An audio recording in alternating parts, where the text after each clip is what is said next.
আসসালামু আলাইকুম রহমতুল্লাহ বরকাত। আসলে নতুন করে কোনো কিছু বলার নেই। আমরা দেখতে পাচ্ছি গাজায় কি নির্মম অত্যাচার করা হচ্ছে, কিভাবে মানুষদেরকে হত্যা করা হচ্ছে।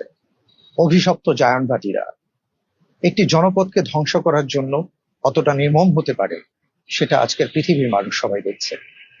আমাদের কি কিছুই করার নেই? হ্যাঁ, আমাদের যতটুকু করার আছে আমরা তাই করবার চেষ্টা করব।